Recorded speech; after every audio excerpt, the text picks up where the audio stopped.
Our first presenter this morning is Dr. Bruce Grayson. Dr. Bruce Grayson, this is a first visit to India, and for the past 3 decades, his research has focused on near-death experiences. His work has resulted in more than 80 presentations and 100 publications in academic and medical journals. He is the Chester Carlson Professor of Psychiatry and Neurobehavioral Studies and the Director of the Division of Perceptual Studies at the University of Virginia.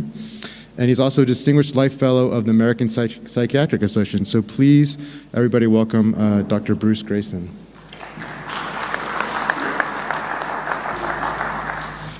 Yesterday morning, His Holiness joked that his brain was too cold to try to speak in English. I feel the same way today. Yes.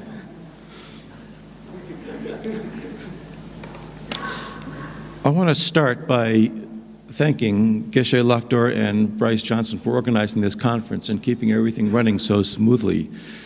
I also want to thank Karma and Palden and all the many other people who have been working behind the scenes to take care of us, providing us with everything from excellent translations to warm tea.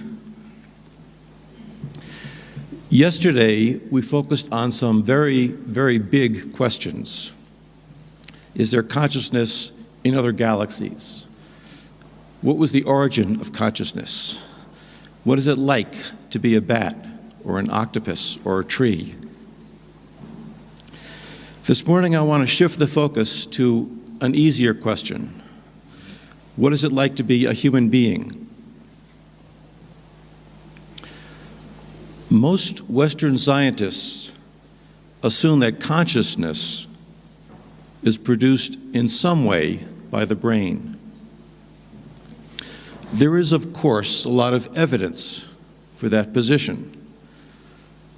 There is common sense evidence from our everyday lives. When you drink too much alcohol, or when you get knocked hard on your head, you don't think very clearly. We also have more sophisticated evidence from science of the link between the brain and consciousness.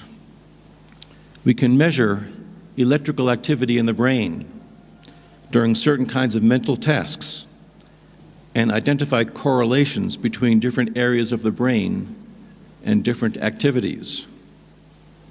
We can stimulate parts of the brain and record what experiences result. And we can remove parts of the brain and observe the effects on behavior. All of this evidence suggests that the brain is indeed involved in thinking, perception, and memory. But it does not necessarily suggest that the brain causes those thoughts, perceptions, and memories. As you are listening to me speak, there is electrical activity in the temporal lobe of your brain in an area called Brodmann's area. But does that electrical activity in your brain suggest that your temporal lobe is producing the sound of my voice? Not at all. All of the studies showing brain areas associated with different mental functions show only correlations, not causation. They are entirely consistent with the idea that thoughts, perceptions, and memories could take place in a consciousness somewhere separate from the brain, but are then received and processed by specific areas in the brain. It's much like a telephone or a radio or a television.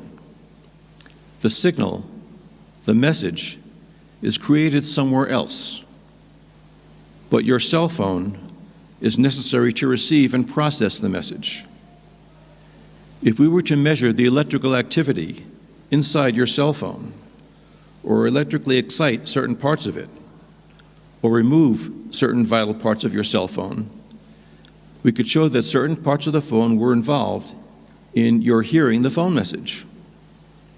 But we would not be proving that the message originated within your cell phone, any more than we can prove that our thoughts originate within our brains.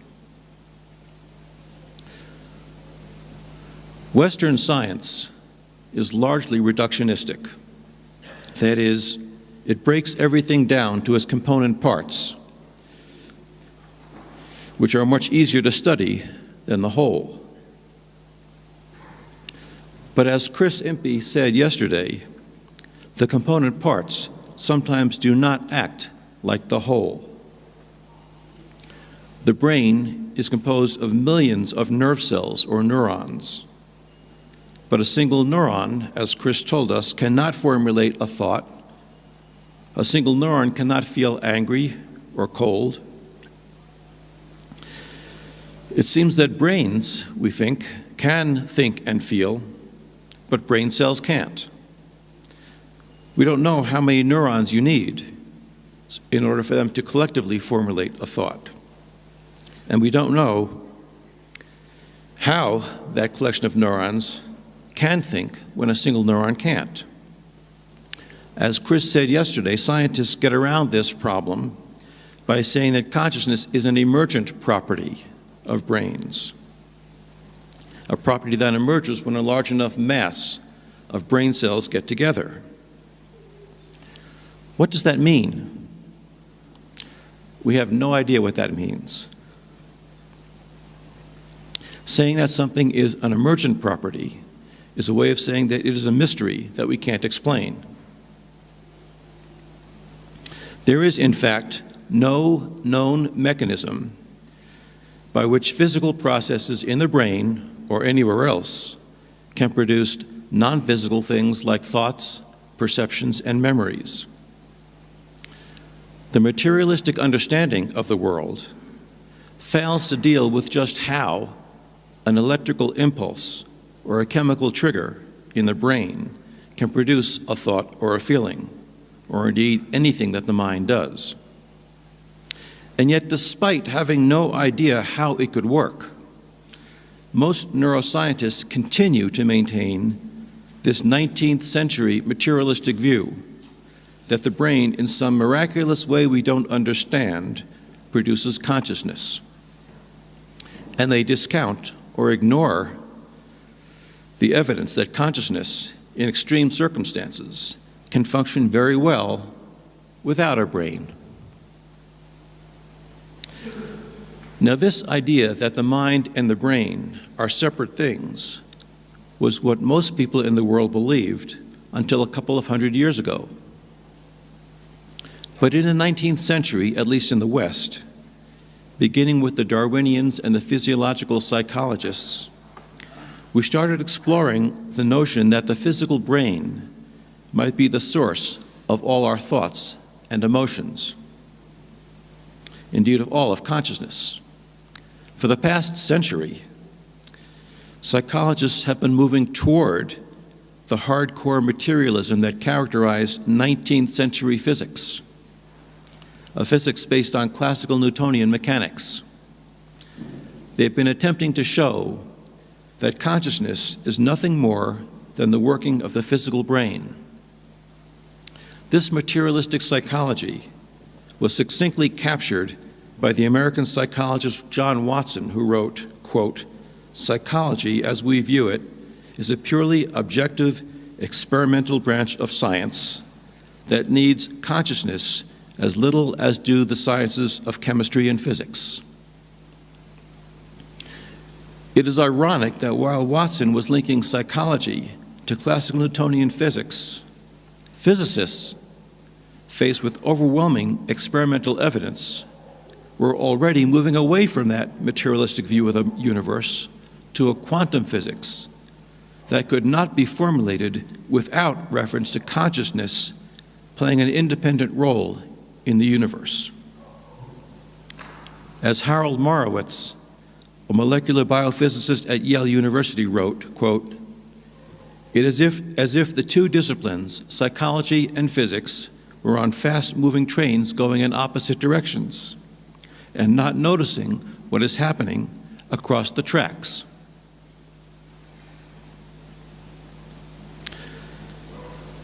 Just as the materialistic idea that the brain produces the mind is a reasonably good model for our everyday lives, so too classical Newtonian physics was a reasonably good model for everyday objects moving at everyday speeds.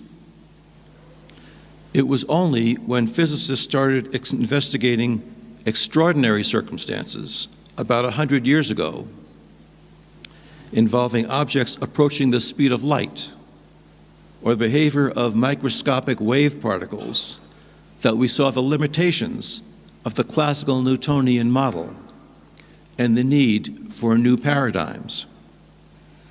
The result was the development of quantum physics, which explained the world in ways that classical Newtonian physics could not. But the price physicists paid in developing quantum physics was to acknowledge consciousness as a fundamental aspect of existence, independent of matter. So too with the question of the mind-brain relationship. It is only when we look at extraordinary circumstances of mental function, such as what happens when we approach death, that we see the limitations of the materialistic model of mind-brain identity and the need for a different paradigm.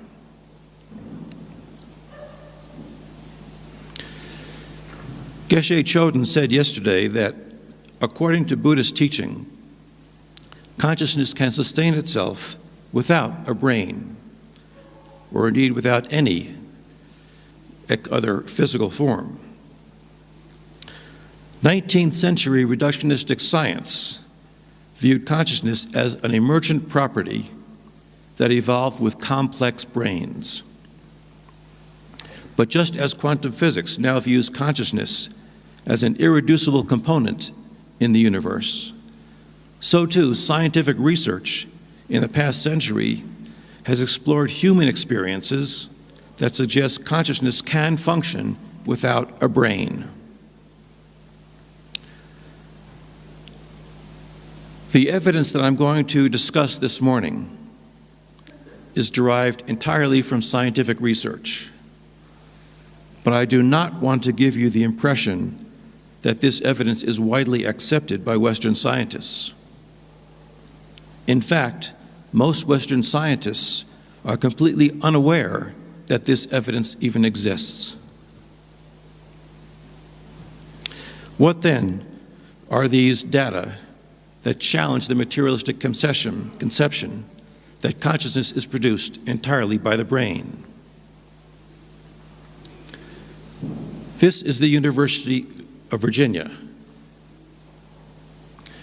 where I work. For the past half century, the University of Virginia has had a research division dedicated solely to the scientific investigation of these human experiences that challenge the materialistic philosophy that brain and mind are the same, and suggest instead that the mainstream ideas about the relationship between matter and consciousness are incomplete. In the mid-1960s, Chester Carlson, a wealthy American inventor who invented the first photocopy machine, which he called the Xerox machine, started giving away his fortune. He told his wife that his one remaining ambition in life was to die a poor man. His wife introduced him to Buddhism, and he went on to fund several Buddhist centers in New York, including the Rochester Zen Center, led by Philip Kapleau, and the Dai Bosatsu Zendo Kangoji Zen Monastery, led by Edo Tai Shimano. For his good works, Chester Carlson was given the Dharma name Daitoku-en Zenshin Carlson Koji. But Carlson was also a scientist, trained as a physicist, and he wanted to support a bridge between Buddhism and Western science. He had heard about very young children in India who appeared to remember their past lives, and he searched for a Western neuroscientist who was interested in investigating these children. He found an eager disciple in Ian Stevenson, the chairman of the Department of Psychiatry at the University of Virginia. Carlson donated to the university the funds to establish our research division. And with Carlson's financial and moral support, Professor Stevenson resigned as chairman of the department to devote himself full-time to the scientific study of these children who seemed to recall past lives and to other human experiences that suggest that consciousness may at times function without the use of a physical brain. As it happened, shortly thereafter, His Holiness, the Dalai Lama, began periodic visits to the University of Virginia to visit Jeffrey Hopkins, a professor of Tibetan Buddhist studies, who served as His Holiness's chief translator in English until 1989. In this photo, you can see Professor Hopkins, Professor Stevenson, and His Holiness at the University of Virginia in 1979. I had worked with Professor Stevenson since the early 1970s, when I was training to be a psychiatrist at the University of Virginia. Under his mentorship, I studied a variety of human experiences that suggested consciousness functioning separate from the brain. But I focused primarily on near-death experiences, the complex experiences that some people have on the threshold of death, when the brain is shutting down. 10 years ago, Professor Stevenson retired, and I succeeded him as director of our research division. So what are these experiences that challenge the prevailing materialistic paradigm that consciousness cannot exist without a functioning brain?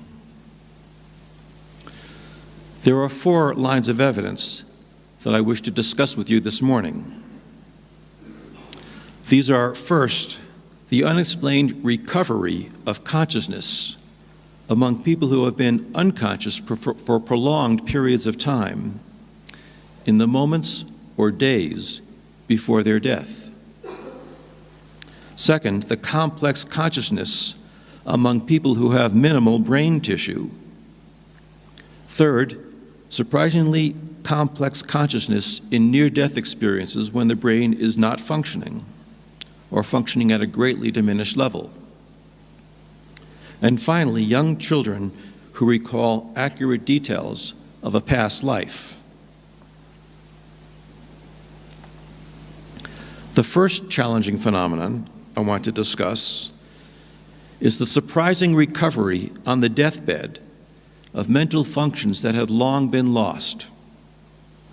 This unexpected return of mental clarity and memory shortly before death in patients suffering from severe neurologic or psychiatric disorders has been reported in the Western medical literature over the past 250 years, but has received little attention.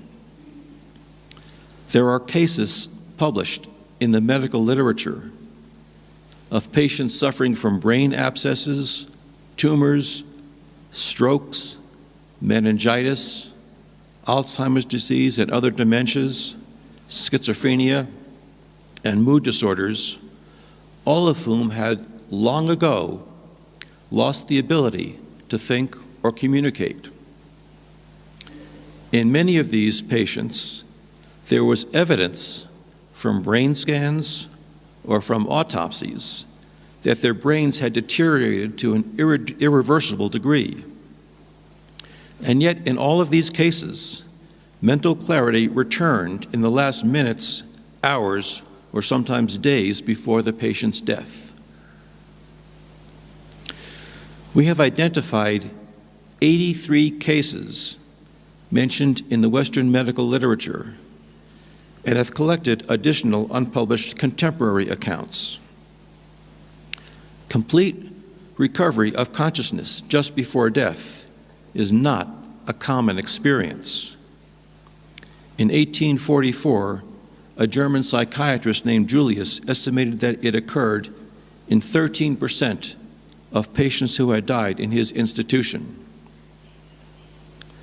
However, in a recent investigation of end-of-life experiences in the United Kingdom, 70% of caregivers in nursing homes reported that they had observed patients with dementia and confusion becoming completely lucid in their last hours before death.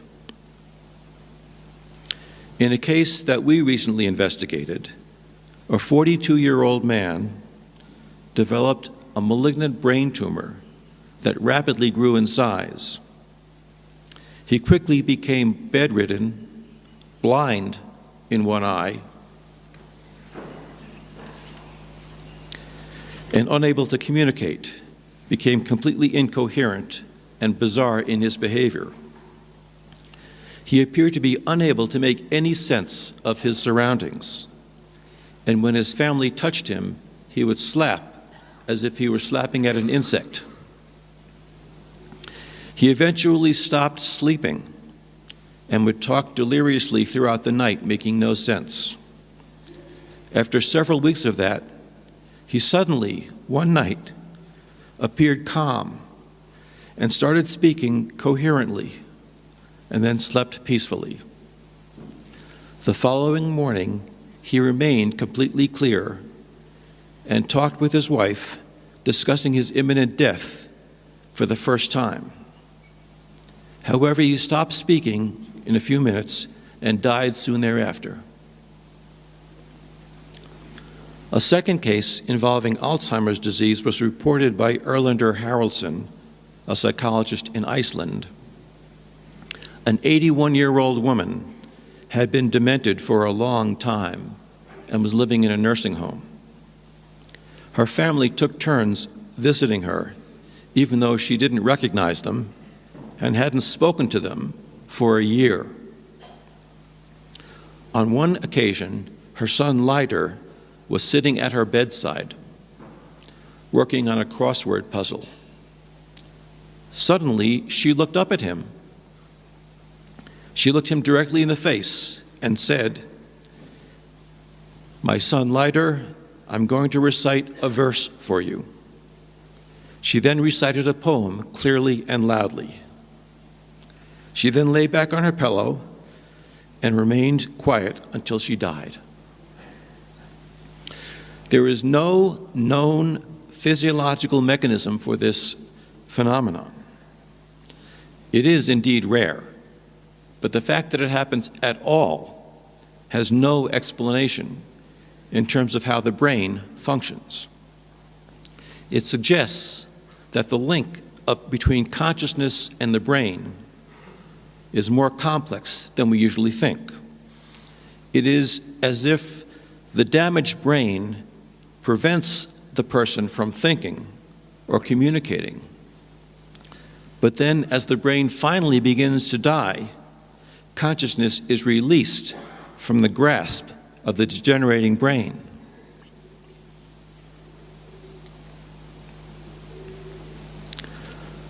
Another challenging phenomenon is the presence of normal or even high intelligence in people who have very little brain tissue. There are, again, rare but surprising cases of people who seem to function normally in life, with normal intelligence and normal social function, despite having virtually no brain at all. In one case, published in 2007, a high school honor student who had been accepted into Smith College underwent surgery after she was injured and knocked unconscious in an automobile accident. An X-ray of her head just before surgery revealed that she had no cerebral cortex at all. She had just a brainstem inside her skull. And when the surgeon opened up her skull to operate, that is exactly what he found, just a brainstem with no cerebral cortex. Now, our best understanding of the normal brain is that the brainstem relays motor and sensory signals to the cerebellum and the spinal cord and integrates heart function, breathing, level of wakefulness, and other animal functions. But the brainstem does not have the connections to perform higher cognitive functions like thinking, perceiving, making decisions, and so on. That can only happen in the cerebral cortex, which this young girl did not have. So this young college-bound honor student, according to our best understanding of the brain, should have been completely unable to formulate any thought of any kind, let alone function at a high intellectual level. John Lorber, a British neurologist, specialized in children who have hydrocephalus, or water on the brain. Children with this condition have an abnormal amount of cerebrospinal fluid build up in the cavities inside their brain, compressing the brain tissue, and usually leading to blindness, seizures, mental retardation, paralysis, and if it's not treated, to death. However, Lorber described dozens of children, and eventually some adults, who had severe hydrocephalus, but seemed to lead normal lives. In fact, in a sample of children in whom the cerebrospinal fluid filled up 95% of their skull, leaving virtually no space for any brain tissue, half of them had IQs greater than 100. 30 years ago, Lorber published an article in the prestigious journal Science entitled, "Is Your Brain Really Necessary?"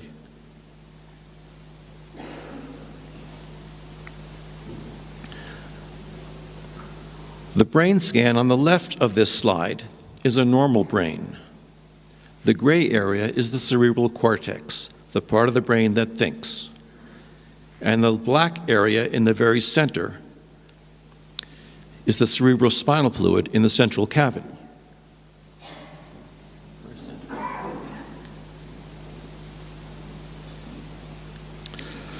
On the right is the brain of an adult with very severe hydrocephalus.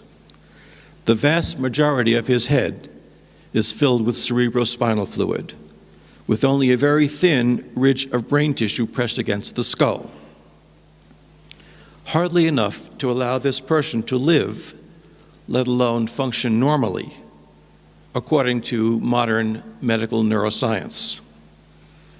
However, this particular brain scan of the person with hydrocephalus was actually from a graduate student in mathematics at Cambridge University with an IQ of 126.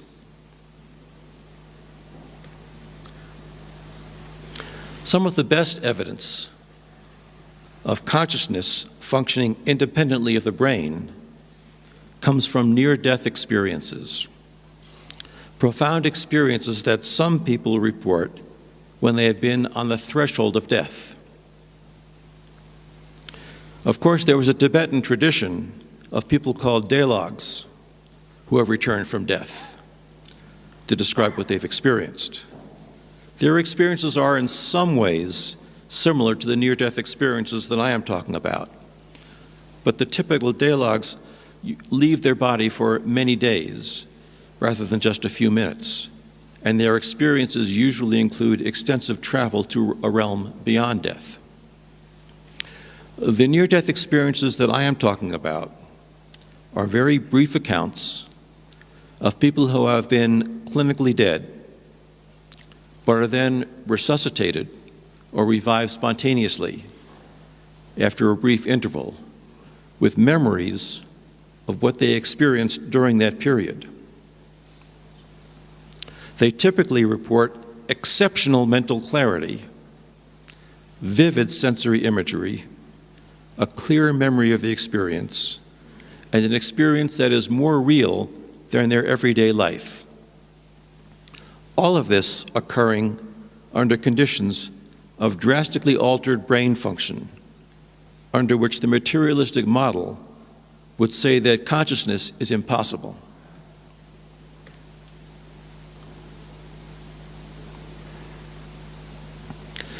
These near-death experiences are reported by between 10 and 20% of people who are revived from clinical death.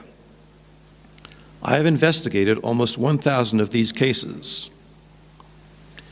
The average age at the time of the near-death experience was 31 years, but there was a very wide range.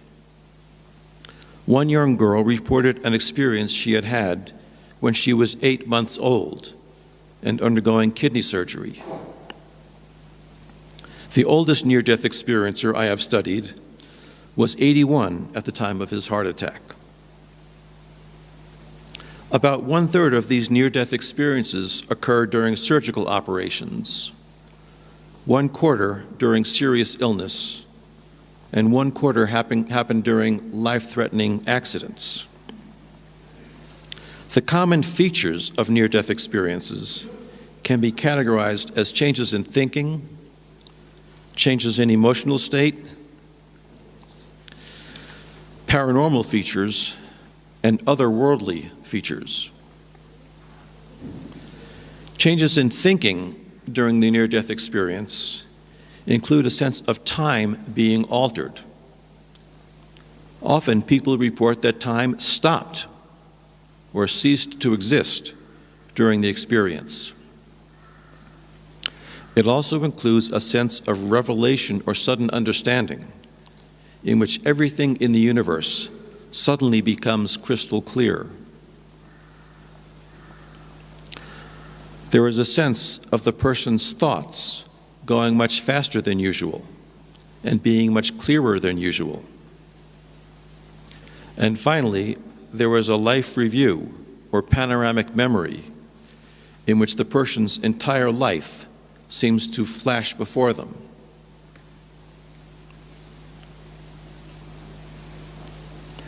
Typical emotions reported during the near-death experience include an overwhelming sense of peace and well-being, a sense of cosmic unity or being one with everything, a feeling of complete joy, and a sense of being loved unconditionally. The paranormal features often reported in near-death experiences include a sense of leaving the physical body, sometimes called an out-of-body experience, an experience of the person's physical senses such as vision and hearing becoming more vivid than ever before. Sometimes people report seeing colors and hearing sounds that do not exist in this life. And a sense of extrasensory perception, knowing things beyond the range of the physical senses, such as things that are happening at a remote location. And finally, visions of the future. Finally, many people report that in their near-death experiences, they entered some other unearthly world or realm of existence. Many report that they came to a border they could not cross, or a point of no return, that if they had crossed, they would not be allowed to return to life. Many report encountering some kind of mystical or divine being, and some report seeing deceased spirits, often loved ones who had died previously, who seemed to be welcoming them into another realm, or in some cases sending them back to life. One of the things about near-death experiences that interests me most as a psychiatrist is the profound after effects. People reliably report a consistent pattern of changes in attitudes, beliefs, and values that do not seem to fade over time. Near-death experiencers report overwhelmingly that they are more spiritual after the experience, that they have more compassion for others and a greater desire to help others. a greater appreciation for life, and a stronger sense of meaning or purpose in life. An overwhelming majority of near-death experiences report that they have a stronger belief that we survive death of the body. And just as many report that they have no longer any fear of death. About half report that they have completely lost interest in material possessions, and many report that they no longer have any interest in personal prestige or in status or in competition. Now, some of you may be thinking that these people are now following the Buddha. They show more compassion, they tend to try to help others, they're less attached to material possessions and status. But as His Holiness pointed out yesterday, these values are not uniquely Buddhist. These are universal values. Almost all spiritual traditions teach compassion and the transience of worldly rewards. Near-death experiencers are not simply becoming more Buddhist, they are becoming more spiritual. I want to highlight three particular features of near-death experiences that particularly suggest that consciousness is not produced by the brain. These three features of near-death experiences are: first, clear thinking, perception, and memory while the brain is incapacitated. Second, accurate perceptions from a visual perspective outside the physical body.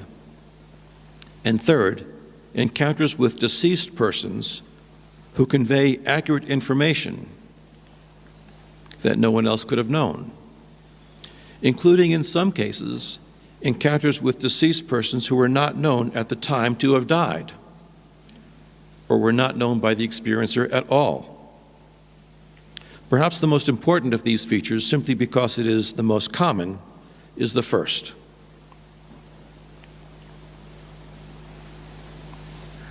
Among several hundred near-death experiencers that I have studied, 47% report that their thinking during the experience is clearer than it is in their normal waking state.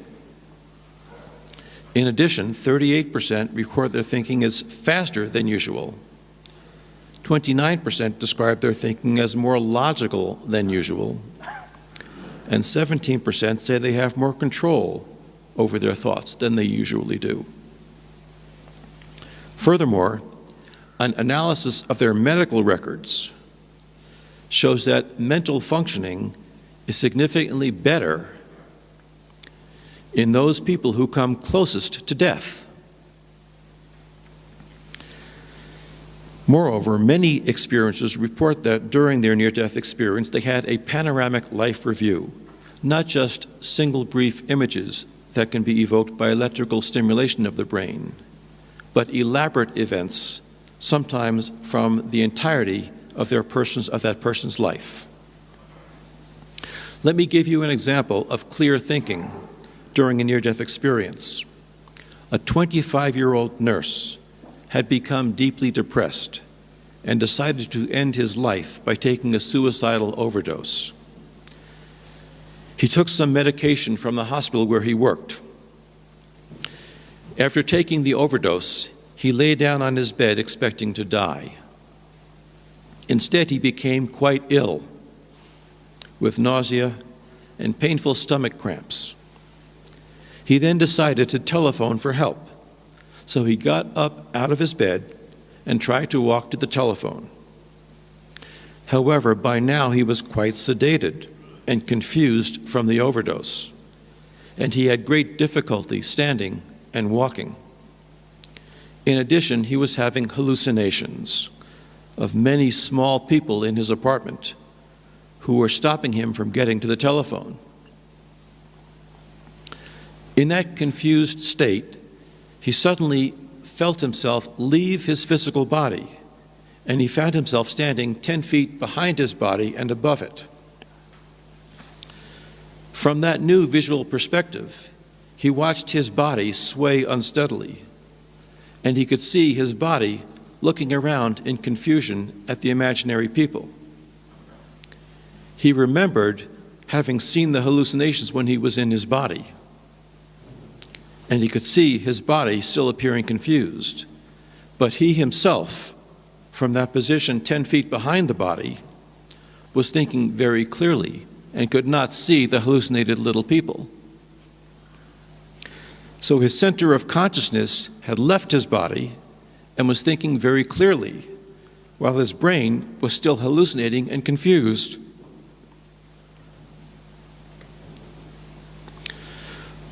Another important feature that challenges the materialistic model of consciousness and the brain is being out of the body and accurately perceiving things that one could not see normally. Among several hundred near-death experiences I have studied, 48% report out-of-body experiences. In 1982, the American cardiologist Michael Sabom published a study in which he asked near-death experiencers who had reported leaving their bodies during cardiopulmonary resuscitation to describe in detail what they had seen. He also asked a matched group of seasoned cardiac patients to imagine watching their resuscitations and to try to describe it from a third-person perspective. 80% of the matched group who did not have near-death experiences made major errors in their descriptions. None of the near-death experiencers made any errors, and 19% of them described specific idiosyncratic and unexpected events that happened during their resuscitation. A few years ago, the Welsh intensive care nurse Penny Sartori published a 5-year study in which she replicated these same findings. She found that all the near-death experiencers who claimed to have left their bodies described accurate resuscitation scenarios, whereas all of the cardiac arrest survivors who did not have near-death experiencers gave incorrect descriptions of the equipment and the procedures. The American psychologist Kenneth Ring reported a study of 31 blind near-death experiencers, many of them blind from birth, who were able to describe the scene around them while they were out of their bodies, in some cases even including accurate descriptions of the colors of some objects.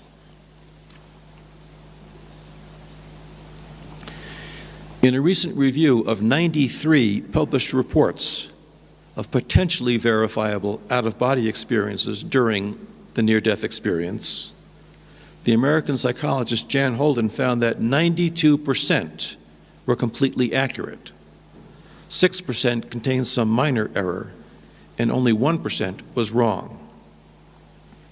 Even in cases in which the out-of-body perceptions were reported to an independent witness before they were verified, the numbers were greater than 90% accurate. If you asked all of us what we saw here yesterday, I don't think we could be more than 90% accurate. Let me give you an example of an accurate out-of-body perception. A 56-year-old van driver had an acute heart arrhythmia due to blockage of his coronary artery, and he underwent emergency coronary bypass operation. During the procedure, while he was fully anesthetized, he left his body and was able to look down and see his body on the operating table. To his surprise, he also saw the surgeon standing by the operating table, appearing to flap his wings as if he were trying to fly. That's not something that you would have expected a surgeon to be doing. The day after the operation, he asked the surgeon why he had been flapping his arms during the procedure. The surgeon seemed very embarrassed, and he angrily asked the patient who had told him about that. The patient responded that no one had told him, that he had seen it himself from above during the operation. When he eventually got over his embarrassment, the surgeon explained that he was watching his assistants perform the operation and that he was supervising them. In order to ensure that his hands, which were in sterilized gloves, did not touch anything that was contaminated, he put them somewhere he knew they wouldn't touch anything, flat against his chest. And he instructed his assistants in the operation by motioning with his elbows of where to cut, looking like he was trying to fly.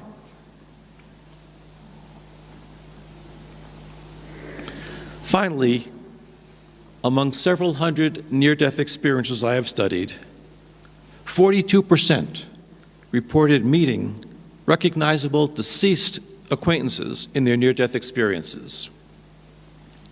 These encounters were more likely to be reported the closer the person has come to death. In 33% of these cases, the person was not someone that the experiencer wanted to see or expected to see, but was instead someone else, someone they didn't necessarily want to see. That would be surprising if these visions were hallucinations that were caused by someone's expectations and wishful thinking. Most impressively, some of these deceased persons seen during the near-death experience were people who were not known to be dead at the time. Let me give you an example. An American pediatrician, Dr. K.M. Dale, treated a 9-year-old boy with meningitis who hovered near death for 36 hours before his fever finally broke. During those 36 hours, he was surrounded by his anxious parents who never left his hospital bed during that vigil.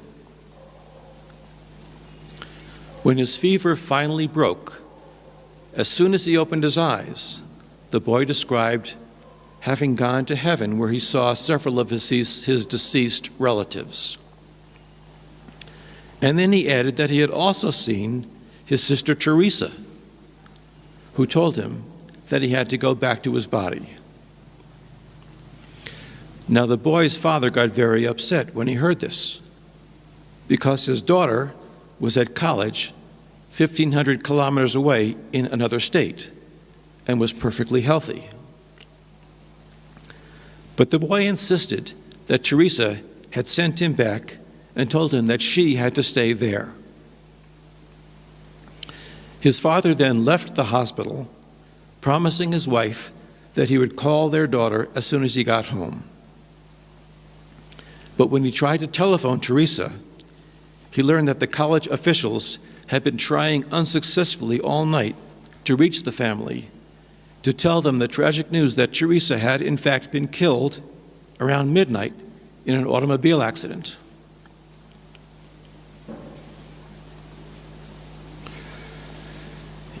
Even more impressively, sometimes the deceased person seen in the near-death experience was someone the experiencer had not known even existed. The Swiss-American physician Elizabeth Kubler-Ross published the account of a girl who had a near-death experience during heart surgery and later said she had met her brother, although as far as she knew she never had a brother. Her father, moved by this vivid account, acknowledged that her parents had, in fact, had a son who had died before she had been born, and they never mentioned him to her.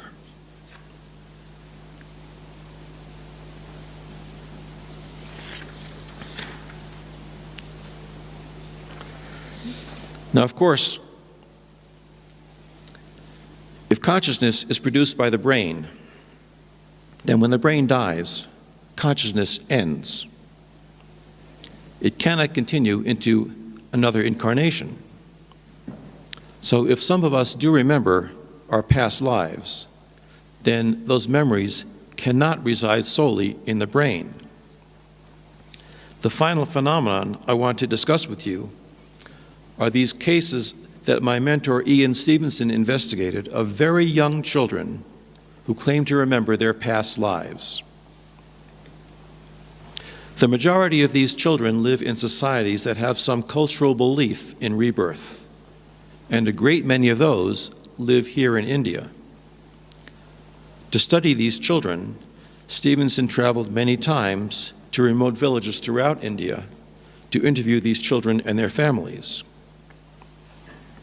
Our group at the University of Virginia has studied more than 2,400 cases of these very young children who spontaneously start talking about their past life. About half of these children live in Asia, most of them in India, Burma, Sri Lanka, and Thailand. They usually begin speaking about these past life memories between the ages of 2 and 5 years. And in most cases, those memories tend to fade between the ages of 6 and 9 years. The child gives enough detailed information that we can identify the past life in 60% of these cases.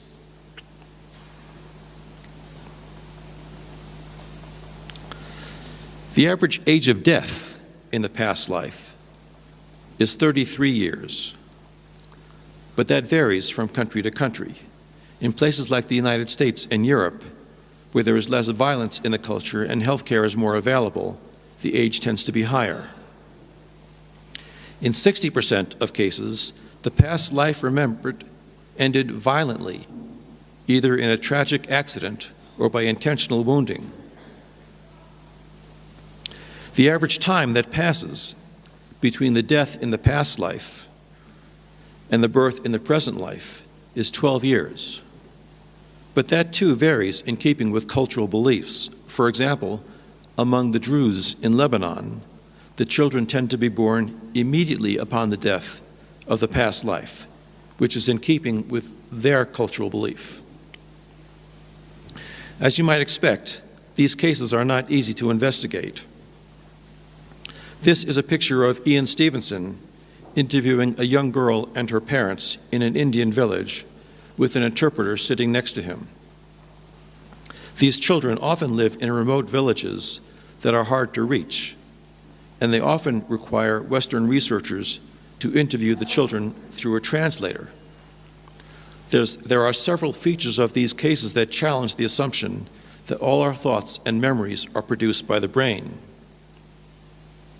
First, these children often have detailed and specific memories that correspond to the life of someone who had lived and died in a distant location, of whom they could have had no knowledge by normal means. They will mention the names and occupations of relatives and friends from the past life, and often the specific details of how that past life ended. In many cases, we can take the child to the remote village where he or she claimed to have lived previously, and the child is able to identify people and places he had never seen before in this life. Second, these children sometimes exhibit unusual personality traits, likes and dislikes, that are incompatible with their present lives. For example, some of these children recall a past life of the opposite gender, and they want to dress and play like someone of the opposite gender. A child born to a Hindu family may recall a past life as a Muslim, and he will reject the food his mother cooks because it was not prepared in the Muslim manner. Several young Burmese children claim to remember lives as Japanese pilots who were shot down over Burma in World War II. They rejected the spicy Burmese food and requested Japanese cuisine such as raw fish. And they rejected the traditional Burmese clothes and wanted pants like the Japanese wore. Many children who recall past lives have fears that they relate to their past lives. For example, a child who recalls having been drowned in a well may have an unusual fear of water. Finally, third, some of these children exhibit unusual skills that they have not been taught, and indeed that no one in their village knows. For example, a child may be able to play a musical instrument without being taught, or may have skills related to their occupation in the past life.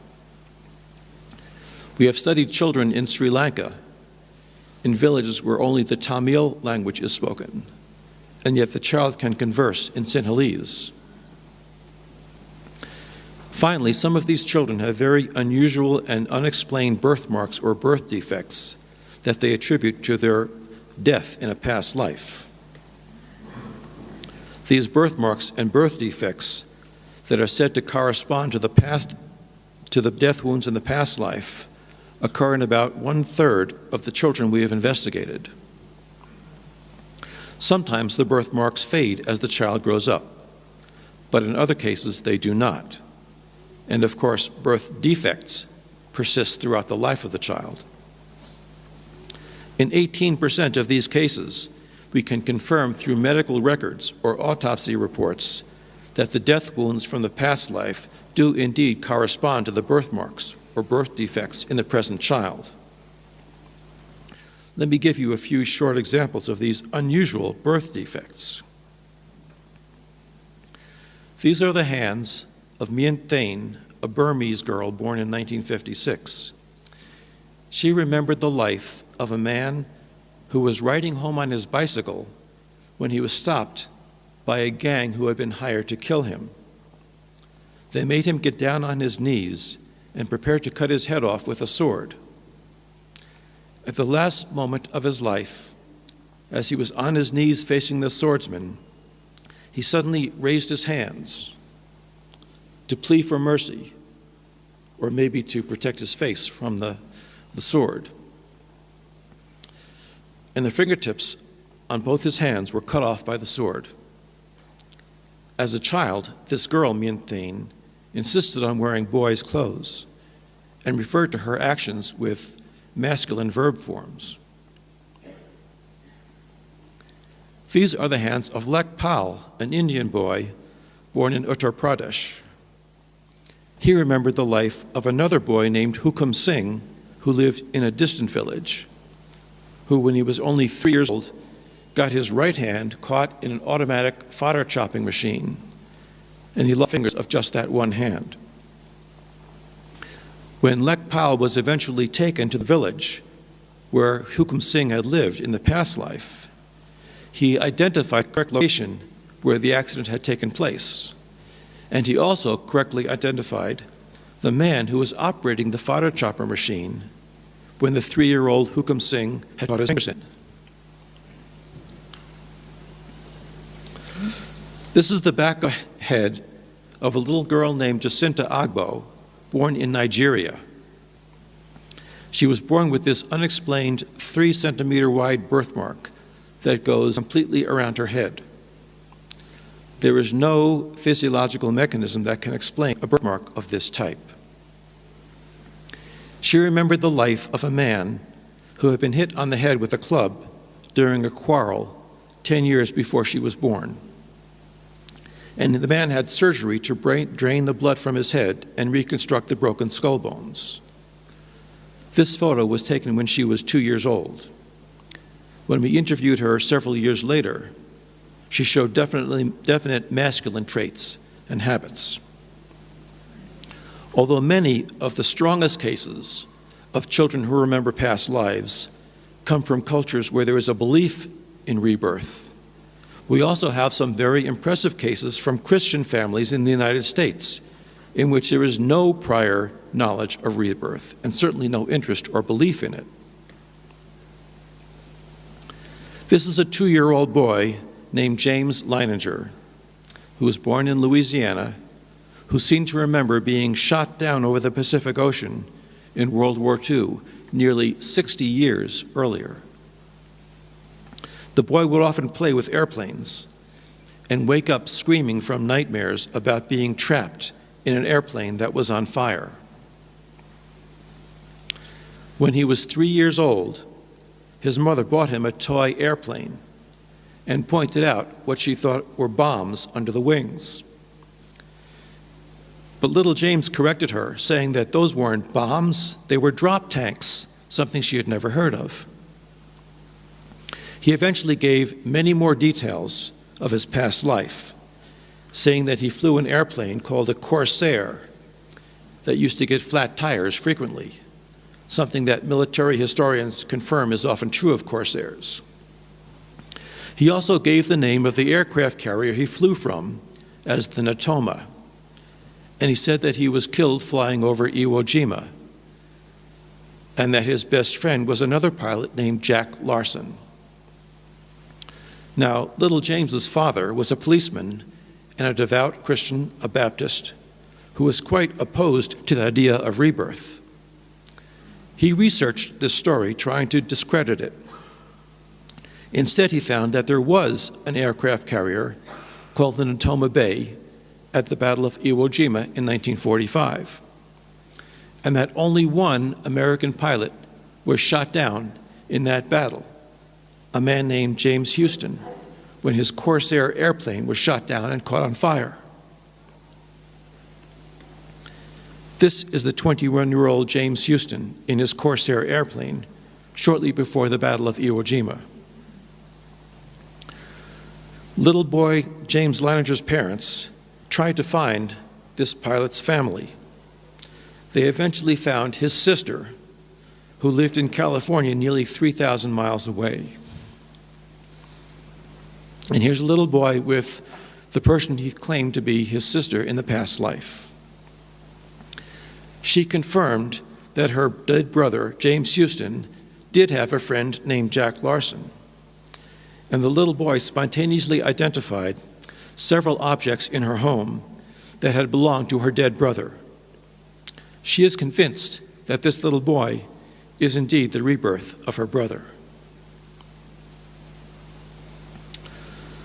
So in summary, there is abundant evidence from life and from scientific research that the brain, under extraordinary circumstances, seems to come unlinked from consciousness. And consciousness can, in fact, function better without the mediation of the physical brain. Again, I want to say that this evidence is not accepted by most American scientists. In fact, is not known by most American scientists.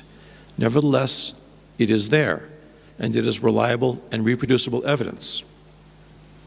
We have cases of people whose brain have been deteriorating for years who suddenly think clearly on their deathbeds. We have people who function normally, sometimes with high intelligence, who have virtually no brain tissue. We have people who during near-death experiences, think more clearly than ever when their brains are not functioning. And we have very young children who can barely speak, who talk about their past lives with accurate details. These phenomena, all well investigated by modern scientific methodologies and building upon decades or centuries of prior research, strongly suggest that under extraordinary circumstances, consciousness can be produced and can function without the intercession of a physical brain. Thank you.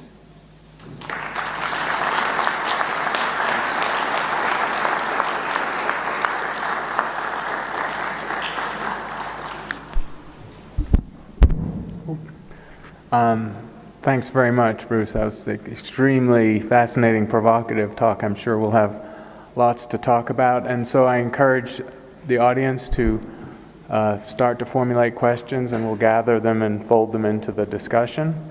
I'm going to take moderator's prerogative to ask a first question. So to me, as a scientist, you know, this is a sociological question. If you have a field where all you have is a correlation rather than a causative, testable physical theory for why mind and brain should be linked, and you have data that you need to explain, what is the reason why, in the field of gravity, you know, the advancing perihelion of Mercury, a small effect, perhaps a fly in the ointment, but a persistent data that had to be explained led to the downfall of Newtonian gravity and the rise of general relativity, a completely new paradigm. Why, in your view, has no analogous progress been made? It's an excellent question. Is this on? Yeah. That's an excellent question, Chris.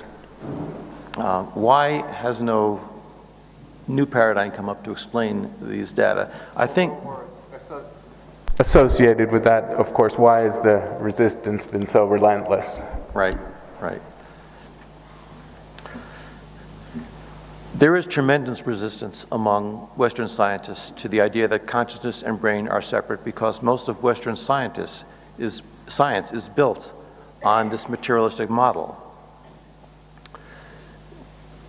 The materialistic way of looking at things has produced many good things in our society. The problem is that many scientists confuse the materialistic philosophy with the scientific method. And all these great things that we enjoy, the modern technology we enjoy, is a result of the scientific method, not necessarily of the materialistic philosophy.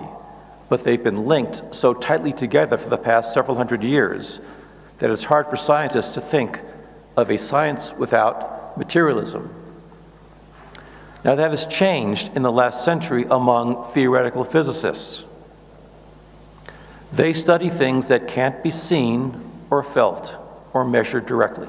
Particles that are so small and last such a short period of time they cannot be seen, they cannot be measured.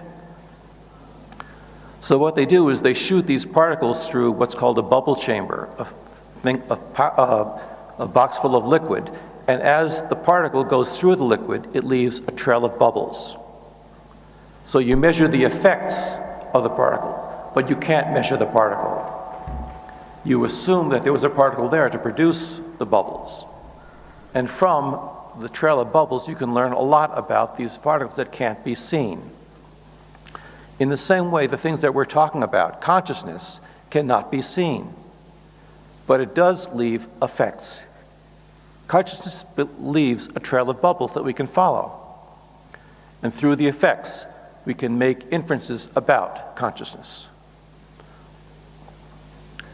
The reason we don't have a good model to rival materialism is that I think the question is too complicated. We'll get there eventually, but I think, as His Holiness said yesterday, Western science is geared towards studying physical phenomena. It has not even thought about how to approach mental phenomena. And maybe when we combine the 2,000-year-old tradition of meditation and introspection, we will find some way of merging science and consciousness research. Thank you. I'd like to encourage the geshes if they have any questions at this point. Okay.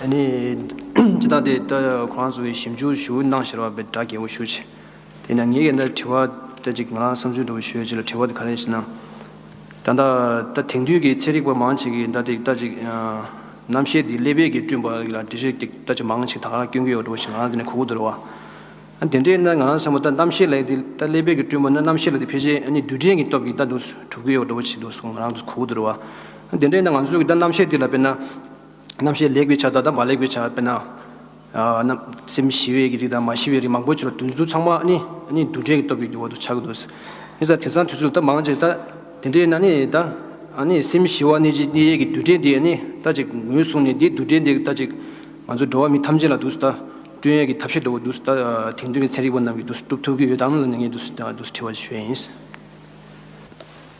It seems that most of the modern neuroscientists, they believe that consciousness is something that is produced by the brain or the function of the brain.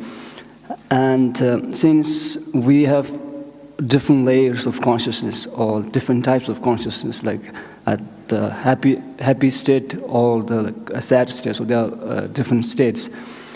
And can we recognize a different physical entity or a physical particle that is responsible for different mental states? And if that is the case, then is there any way that we can produce these respective physical entities which is responsible for different mental states like happiness. I think the problem comes in saying that these physical entities are responsible for the states or are causing the states. We can find some physical phenomena that are associated with those states, but they are not necessarily causing them. For example, when people are severely depressed, there are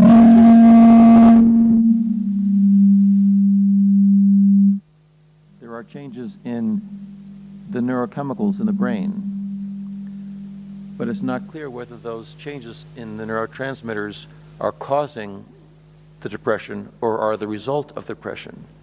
They're what we call biological markers, so we can associate the mental state with the biological changes, but we can't say which one is cause and which one is effect. I'd like to go to some very good questions from the audience. Let me pick one here. There seems to be some significant parallelism between the research you've done and the phenomena you describe and things that seem to happen in dreams. Enhanced mental function, paranormal phenomena, hyper-realization of senses. Is there any deliberate attempt to make connections there or to use the dream research in a way that illuminates what you were talking about? We have not done that, but some people have tried to do that. They have tried to associate the phenomena in near-death experiences with the phenomena in a variety of states, not only dreams, but drug-induced states, meditative states. And there are certainly some experiences that are common to all these altered states of consciousness. And there are some people who will argue that it doesn't matter how you get to that altered state, whether you do it through sleep, through lucid dreams, through drugs, through hypnosis, through electrical stimulation. Mm-hmm. But we do find that there are some differences. For example, almost everyone who has a near-death experience will be profoundly affected by that change, and they will be transformed in their attitudes, beliefs, and values. People who have the same type of unusual experience in a dream do not necessarily change their lives around. And in fact, if you ask them 10 years later, they may not remember the dream, but they will remember their near-death experience. And a sort of connected question is, what is it about the quality of compression of a near-death experience? I mean, life itself is a near-death experience, but what is it about? I mean, and it sounds like what we really want is near-death in a pill. So we can just all take the pill and be more compassionate and have all these benefits of the near-death experience. Well, that's the American attitude. We want it in a pill. But near-death experience, yes. I think anyone who comes close to death may be changed by that experience. Most people who almost die tend to value their life more highly. But there are many differences between just coming close to death and doing that and having a near-death experience. For example, if you just come close to death but do not have a near-death experience, you usually become more frightened of dying and you become much more cautious. If the doctor tells you to stop drinking, you will stop drinking. If you have a near-death experience, you are not afraid of dying anymore. And paradoxically, that makes you not afraid of living to the fullest. You take more risks. You become much more joyful in your life. That also makes you a lousy patient, because if the doctor tells you to stop drinking, you won't stop drinking because you're not afraid of dying. Any questions from our guests there again, I'm sure.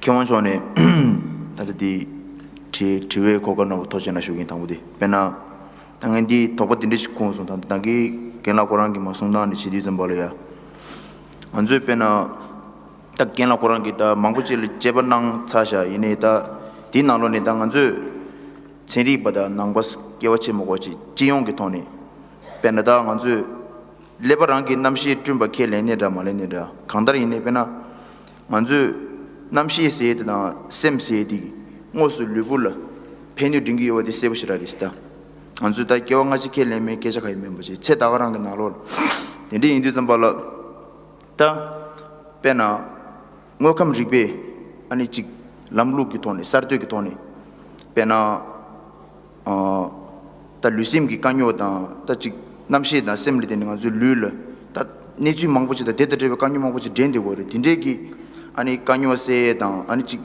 digi twin tap da dinde kan thaplam do khari yor wes pena sugyung ki nanglo le na pena lujong se da ani chik gomtub da dinde ki wangi ani kangi se da dinde mangbo chi go wes that dindel matembar ani sugyunda tatub the dindel khaye matembar ni ngokam rigbe rangi tone ani chik lusim gi kanyo se da dinde kan tishero din khari yorwes ti korshui tochena. First of all, I would like to thank you for the presentation and also thank you for the for giving opportunity to ask this question. So it doesn't matter whether the consciousness is produced by the brain or consciousness is something else than the brain or the function of the brain. But what is obvious is that the mind or the consciousness can have effects on our body. And in contemplative traditions, we have methods to deal with mind and brain problems and reduce using mind and for reducing physical discomforts.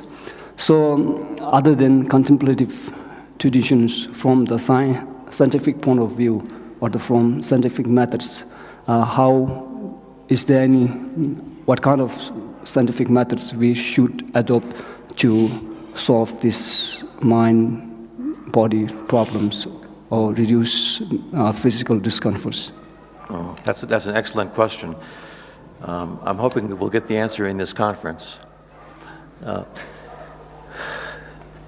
I think most Westerners are aware that there is a long tradition of consciousness research in Eastern cultures that they know nothing about. And they've been reluctant to learn more about it because they are so wedded to their way of thinking.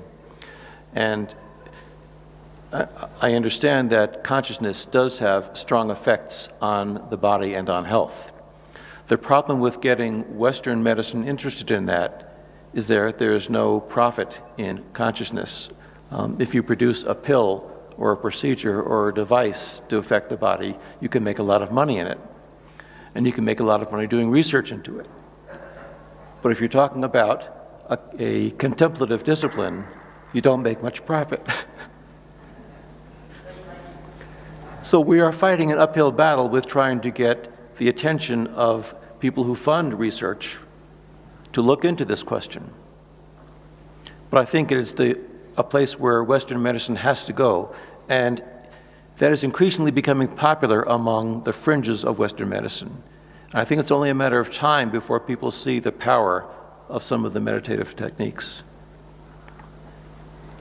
I'll do another question from the audience about, can you speculate maybe on why it is that the clarity and incidence of the rebirth experience plays out, particularly in the very early childhood stages and then fades? Or is there anything, if it's a universal, if it's a general phenomena, is there anything special about the instances that are found about those people? Yeah. That's a very good question. We don't really know why some people remember a past life at all, whereas most people do not. If you assume, as Buddhists do, that everybody is reborn, then obviously the normal procedure is to forget your past lives because most of us do not remember. So why do a few people remember? Is it something that has gone wrong that lets them remember? They don't seem to have any advantage. It does not seem to be that people who are particularly virtuous remember their past life. The few cases we have suggest that a strong attachment to the past life is one factor. For example, people who were killed prematurely or violently tend to remember their past lives. 70% of cases in some culture ended the past life in a violent manner. Also, some people who have some other strong attachment to the past life, for example, people who were monks in the past life and see themselves in a non-spiritual home, may remember the past life as a monk.